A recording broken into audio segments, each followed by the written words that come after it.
പാലക്കാട് കൊല്ലങ്കോട്ട് കഞ്ചാവ് കടത്താൻ സമ്മതിക്കാത്ത ഓട്ടോ ഡ്രൈവർക്ക് ക്രൂരമർദ്ദനം. കൊല്ലങ്കോട് സ്വദേശി അബ്ബാസിനാണ് മർദ്ദനമേറ്റത്. ഈ സംഭവത്തിൽ ചന്ദ്രനഗർ സ്വദേശികളായ 2 പേർ പോലീസിന് പിടിയിലായിട്ടുണ്ട്. പ്രതികരണത്തിലേക്ക് ആദ്യം. 1-ാം തീയതി ഒരാളെ ഓട്ടോ വിളിച്ച് കൊണ്ടുപോവുകയും അബ്ബാസ് എന്ന് പറയുന്ന ഒരാളെ കൊണ്ടുപോയി.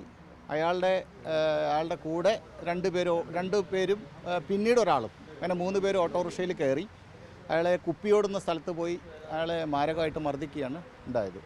ഇതിൽ പ്രതികൾക്ക് സ്മിഗേഷ് എന്ന് പറയുന്ന ആൾക്ക് ആന്ധ്രയിലെ ഒരു 120 കിലോ കഞ്ചാവ് കേസിലെ പ്രതിയാണ്. ജിത്തു എന്ന് പറയുന്ന പയ്യന് നമ്മുടെ സ്റ്റേഷനിൽ തന്നെ 4 കിലോ കഞ്ചാവ് പിടിച്ച കേസിലെ പ്രതിയാണ്. അതുപോലെ തന്നെ കൊലപാതക ശ്രമം പോലെയുള്ള കേസുകളിലെല്ലാം തന്നെ പ്രതികളാണ് ഈ പിടിക്കപ്പെട്ടവരിൽ 2 പേര്. ഗോകുൽ VS വിവരങ്ങളുമായി ചേരുന്നുണ്ട് പാലക്കാട് നിന്ന്. ഗോകുൽ, ഈ ഇപ്പോൾ പിടിയിലായിട്ടുള്ള 2 പേരും സ്ഥിരം കുറ്റവാളികളാണ്, പ്രത്യേകിച്ച് ഈ ലഹരിക്കടത്തുമായി ബന്ധപ്പെട്ടെന്ന് പോലീസ് തന്നെ സ്ഥിരീകരിക്കുന്നുണ്ട്. ഈ അബ്ബാസിനെ മർദ്ദിക്കാനുള്ള സാഹചര്യം എന്തായിരുന്നു?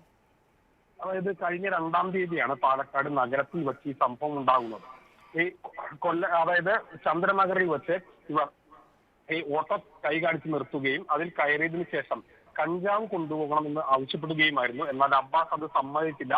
വിസമ്മതിച്ചതിനെ തുടർന്ന് ഒഴിഞ്ഞൊരു സ്ഥലത്തേക്ക് എത്തിച്ച് ഇയാളെ ക്രൂരമായി മർദ്ദിച്ചു. ഏകദേശം 2 മണിക്കൂറോളം തടഞ്ഞു നിർത്തി മർദ്ദിച്ചു എന്നുള്ളതാണ് ഈ പരാതിയിൽ പറയുന്നത്. അതിനെതിരെയാണ് പോലീസ് കേസെടുക്കുകയും 3 പേരെ പിടിയിലാവുകയും ചെയ്തിട്ടുണ്ട്. ചന്ദ്രനഗർ സ്വദേശികളായ സ്മിഗേഷ്, ജിതിൻ, അനീഷ് എന്നിവരാണ് കസബ പോലീസിന്റെ പിടിയിലായത്. ഇവർ സ്ഥിരം കുറ്റവാളികളാണെന്നാണ് പോലീസ് പറയുന്നത്. ഏതായാലും 3 പേർക്കെതിരെയും കേസ് രജിസ്റ്റർ ചെയ്തു.